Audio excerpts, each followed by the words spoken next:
दोस्तों, हम लोगों को हमेशा लगता है कि पुण्य कर्म करने वालों को स्वर्ग की प्राप्ति होती है। स्वर्ग जाने का असली हकदार कौन है और वह कौन सा पाप है जिसे करने वाले मनुष्य को नरक जाने से कोई नहीं रोक सकता। आज एक प्राचीन कहानी के माध्यम से हम आपको बताने का प्रयास करेंगे कि पूजा, पाठ, दान, धर्म, जप, तप आदि प्रकार के लाखों पुण्य के काम करने के बाद भी कुछ मनुष्य नरक में ही क्यों जाते हैं तथा अत्यधिक घोर पाप करने पर भी कुछ मनुष्य को स्वर्ग की प्राप्ति किस पुण्य के कारण मिलती है। ऐसा वह कौन सा पुण्य है जो मनुष्य के लाखों पापों का नाश करता है और ऐसा वह कौन सा पाप है जो उसके पुण्यों को नष्ट कर डालता है। तो चलिए दोस्तों, बिना देरी किए शुरू करते हैं। नमस्कार दोस्तों, बोधि थिंक्स बाय यूट्यूब चैनल में आपका दिल से स्वागत है। एक समय की बात है, एक गांव में एक आदमी रहता था। उसे हर समय चिंता सताती रहती कि उसने अपने जीवन में कौन से बुरे कर्म किए होंगे जो इतना कष्ट भुगतना पड़ रहा है। वह अपनी रोजमर्रा जीवन से परेशान हो गया था। एक दिन दुखी होकर एक पेड़ के नीचे बैठा था। तभी उसका एक मित्र वहां आता है और उससे उसकी उदासी का कारण पूछता है। तो वह अपने मित्र से सब कह सुनाता है।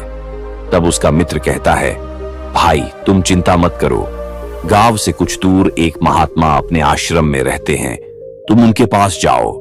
जो भी उनके पास जाता है उसकी समस्या दूर हो जाती है।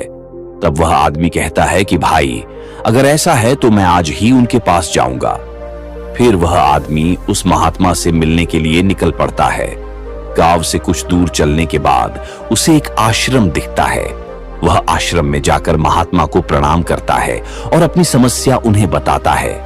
देवर्षि महाराज, कुछ मनुष्य पाप करने पर भी स्वर्ग में क्यों जाते हैं और कुछ मनुष्य को पुण्य करने के बावजूद भी नरक में क्यों जाना पड़ता है? ऐसा वह कौन सा पाप है जो सभी पुण्यों को नष्ट कर डालता है और वह कौन सा पुण्य है जो समस्त पापों को भस्म कर डालता है?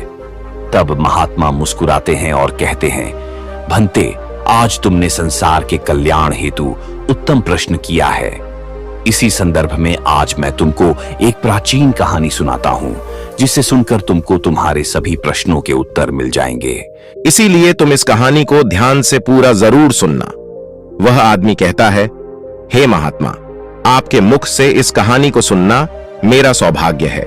मैं इस कहानी को ध्यान से पूरा अवश्य सुनूंगा और इसका प्रचार करूंगा।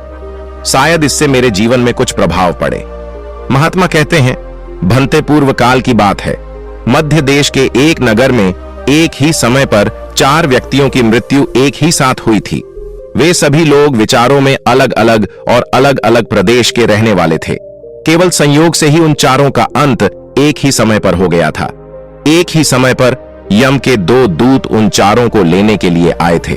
मरने वालों में एक तो किसी प्रदेश का राजा था, दूसरा बड़ा धनी व्यापारी था, तीसरा एक पूजा पाठ करने वाला पंडित था और चौथा गरीब मजदूर था जो दिन भर मेहनत करके अपने परिवार का पालन पोषण करता था। और वे सभी मृत्यु के पश्चात यमलोक में पहुंच जाते हैं। यमलोक पहुंचने पर वहां का दृश्य देखकर वे सभी भयभीत हो जाते हैं। उनका अंग कांपने लगता है। यमलोक में विशालकाय आकार वाले यमराज सुवर्ण से बने सिंहासन पर विराजमान होते हैं।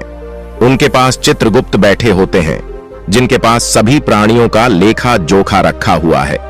यम के दूत उन आत्मा को आगे धकेल रहे होते हैं।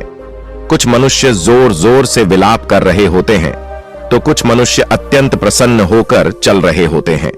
स्वर्ग के द्वार से सुंदर प्रकाश दिखाई पड़ रहा होता है, तो वही नरक के द्वार से धधकती हुई अग्नि की ज्वाला दिखाई पड़ रही होती है। इस भयानक दृश्य को देखकर वे चारों एक दूसरे से बात करने लगते हैं और अपने अपने पाप के विषय में चर्चा कर रहे होते हैं। उन 4 लोगों ने अपने जीवन में बहुत पाप कर्म किए हुए होते हैं और उन सभी को यह जान पड़ता है कि अब वे चारों ही नरक में ही जाने वाले हैं। जब यमदूत उन चारों आत्माओं को लेकर यमराज के सभा में पहुंचे तो उनके सम्मुख जाकर खड़े हो गए। वे चारों सोच रहे थे कि कौन स्वर्ग में जाएगा और कौन नरक में जाएगा। तुमने अपने जीवन में कौन कौन से शुभ कर्म किए हैं तथा कितने लोगों को दुख दिया है, कितने लोगों का भला किया है। मैं अपनी पुस्तक में देखकर यह फैसला करूंगा कि आप स्वर्ग में जाने के अधिकारी हैं या नहीं। तब बड़े गर्व के साथ राजा अपने कर्मों को बताता है। हे मुनिवर, मैं एक बहुत बड़े राज्य का स्वामी था। मेरा राज्य बड़ा ही समृद्ध और खुशहाल था। मेरे राज्य में दिनहीन गरीब लोग बहुत ही कम थे। सब मेरी छत्र छाया में बड़े आनंद के साथ जीवन यापन कर रहे थे। मैंने अपने राज्य के लोगों को किसी चीज की कमी नहीं होने दी। मेरे यहां हर भूखे को भोजन मिलता था। लाखों की धन मोहर उन्हें रोजदान में दी जाती थी। प्रजा के लोग मुझसे बहुत खुश रहते थे। दिन रात में यही मेरे जीवन के अच्छे कर्म हैं। राजा की बात सुनकर चित्रगुप्त ने अपनी पुस्तक उठाई और उसमें देखने लगे। पुस्तक में देखकर उन्होंने राजा को बताया कि तुम जो कह रहे हो वह बिल्कुल सत्य है। तुमने अपनी प्रजा को बहुत सुख दिया है, परंतु इसके साथ साथ तुमने बहुत बड़ा अपराध भी किया है।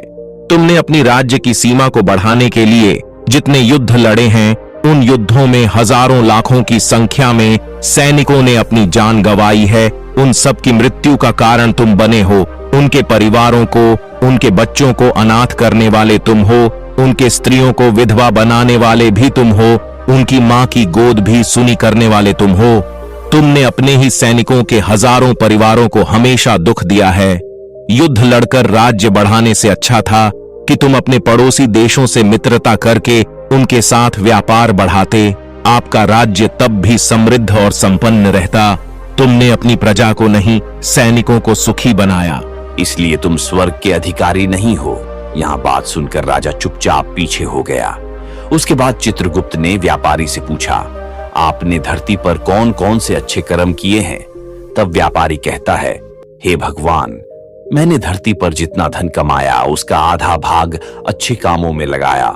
लाक्रोनिक्स लोगों को भोजन कराया, कई आश्रमों को दान दिया है, कई बेघर लोगों को अपने धन से भार दिया है, कई शहरों में मंदिरों का निर्माण कराया है, कई जगह पर धर्मशालाएं बनवाई हैं, प्रत्येक तीर्थ में भंडारे करवाए हैं।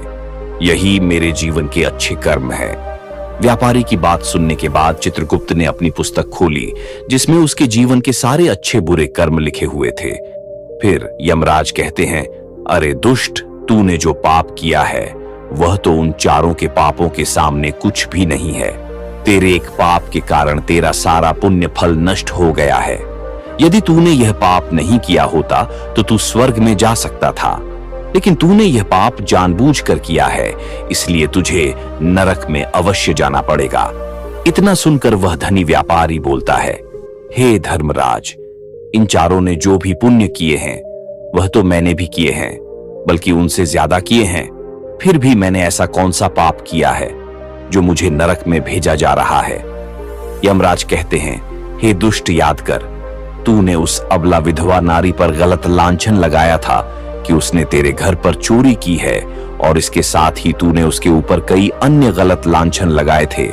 उसे व्यभिचारिणी और वेश्या कहकर उसके चरित्र का हनन किया है, और राजा ने उसे सत्य समझकर उस अबला विधवा नारी को मृत्यु दंड दे दिया था। मनुष्य ब्रह्म हत्या, चोरी, मदिरापान आदि प्रकार के घोर पापों से भी प्रायश्चित करके मुक्त हो सकता है, किंतु दूसरों पर गलत लांछन लगाने पर कोई प्रायश्चित नहीं है। जो दूसरों पर गलत आरोप करता है, सत्य जानकर भी दूसरों को झूठ कहकर उनके पर दोष डालता है, वह तो सबसे बड़ा पापी है। उसके द्वारा किए गए सभी पुण्य नष्ट हो जा। जिसको कमाने के लिए तुमने बहुत झूठ बोला है, तुमने बहुत ठगी की है, कई चीजों में मिलावट करके बेचा है, नकली चीजों को असली के दाम में बेचा है, कितने व्यापारियों को रास्ते से हटाया है। तुम्हारे इन कर्मों से अनजाने में कितने लोग इसलिए तुम्हारे पास भी तुम्हारा कोई शुभ कर्म नहीं है। तुम स्वर्ग में जाने के अधिकारी नहीं हो। चित्रगुप्त की बात सुनकर व्यापारी भी बड़ा उदास होकर पीछे हो गया। उसके बाद पंडित जी को आगे बुलाया और पूछने लगे, तुमने अपने जीवन में कौन से अच्छे कर्म किए हैं? तब पंडित जी कहते हैं, हे मुनिवर, मेरा पुण्य यह है कि मैंने हजारों लोगों को ज्ञान दिया है, हजारों यज्ञों के अनुष्ठान को संपन्न कराया है, हजारों के घरों में पूजा पाठ कराया है, दिन रात मैंने ईश्वर का जप तप किया है, हजारों कन्या का विवाह कराया है, लाखों पिंडदान श्राद्ध कराए हैं, अनगिनत लोगों को मार्गदर्शन किया है, इससे तुम हमेशा से धन के लालची रहे हो, इसीलिए तुम स्वर्ग में जाने के अधिकारी नहीं हो। अब वो पंडित जी भी उदास होते हुए पीछे हो गए। अब बचा केवल मजदूर। वह मजदूर यह सब देखकर बड़ा हैरान था कि अब तक वह, जिनको इतना महान सम अधिकारी नहीं रहा, तो मैं कैसे स्वर्ग में जा सकता हूं। मुझे तो स्वर्ग की कल्पना भी नहीं करनी चाहिए, क्योंकि तो कभी पूजा पाठ जब तब या दान करने के लायक भी नहीं था, तो शुभ कर्म कहां से करता। मैं तो मेहनत मजदूरी करके सारे जीवन अपने परिवार का भरण पोषण करता रहा। वह मजदूर यह सब बातें सोच ही रहा था। इतने में ही चित्रगुप्त ने उसे भी आवा लगा दी और उसे पूछा, किंतु वह मजदूर तो पहले से ही कहने लगा, भगवान, मैंने धरती पर एक गरीब के घर में जन्म लिया था। दान हवन पूजा पाठ करने के मैं लायक ही नहीं था, तो मैं शुभ कर्म कहां से करता। मैं तो अपने परिवार का पालन पोषण बड़ी मुश्किल से कर लेता था। मैं जानता हूं भगवान कि मैं स्वर्ग में जाने का अधिकारी नहीं हूं। मैंने धरती पर भी नर्क भोगा है और आगे भी नर्क में ही जाने की हैसियत है। किंतु हे प्रभु, यहां पर भी मेरी एक इच्छा है। मैं स्वर्ग में तो नहीं जा पाऊंगा, लेकिन मैं एक बार स्वर्ग को अपनी आंखों को झपका कर देखना चाहता हूं। इससे अधिक मेरी कोई इच्छा नहीं है, क्योंकि मैंने ऐसा कोई कर्म नहीं किया है जो कुछ देर के लिए ही मुझे स्वर्ग में पहुंचा दे। मजदूरी के बाद लोगों की सेवा के लिए मेरे पास समय नहीं बच पाता था। बचा हुआ समय मैं अपने बूढ़े माँ बाप की सेवा में लगा देता था। उनके लिए उन्हें खिलाता पिलाता, उनके वस्त्र बदलता, यही मेरी दिनचर्या थी। मुझे तो मंदिर में तब मजदूर अपने पूरे जीवन के घटनाक्रम को याद करता है, तब उसे याद आता है कि एक बार उसे बहुत तेज भूख लगी थी। वह रोटी खाने के लिए बैठा ही था, कितने में वहां एक बहुत ही कमजोर बीमार कुत्ता टहल हुआ आ गया, जो ठीक से चल भी नहीं पाता था। वहां आकर मेरे सामने बैठ गया और मेरी रोटी की ओर गौर से देखने लगा। मैं समझ गया कि वह कुत्ता बहुत भूखा है। मेरे अंदर से आवाज कि बेजुबान जानवर को छोड़कर तू अकेला कैसे खा सकता है। मैंने वह रोटी स्वयं न खाकर उस कुत्ते को खिला दी। उस दिन मैंने पूरे दिन भूखे पेट रहकर ही काम किया था। मजदूर की बात सुना कि चित्रगुप्त मुस्कुराए और उसका हाथ पकड़कर बड़े सम्मान के साथ उसे स्वर्ग में लेकर गए और बोले, वास्तव में आप ही स्वर्ग में रहने के अधिकारी हो। प्राणियों पर दया दिखाना ही सबसे बड़ा शुभ कर्म है। मनुष्य जो भी कर्म निस्वार्थ भाव से करता है, वास्तव में उसका ही उसे सबसे बड़ा पुण्य मिलता है। निस्वार्थ भाव से किया गया जन कल्याण के लिए एक छोटे से छोटा काम भी आपके सैकड़ों पापों को नष्ट कर देता है। लोगों से लालच, मोह और ऐस, क्योंकि व्यक्ति शुभशीभूत होकर किया गया शुभ कर्म भी फलदायी नहीं होता है। इसीलिए ध्यान रहे, जीवन में अच्छे कर्म अच्छी भावना के साथ करना चाहिए।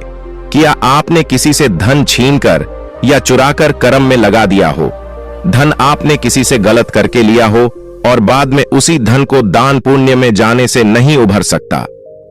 दोस्तों, स्वर्ग में वह ही व्यक्ति जाता है जिसने निष्काम में निस्वार्थ भांत से प्राणियों की सेवा की हो। भले हां, उसने जीवन में एक फला पैसा भी दान न किया हो, पर वह जिस लायक था अपनी सामर्थ्य ही के अनुसार उसने निस्वार्थ भाव से जो भी काम है वही उसकी मुक्ति का रास्ता तय करता है। तो दोस्तों, आशा करते हैं आपको ये कहानी अवश्य ही अच्छी लगी होगी।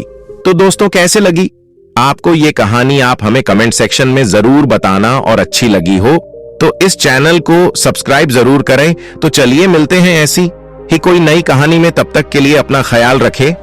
धन्यवाद और नमो बुद्धाय।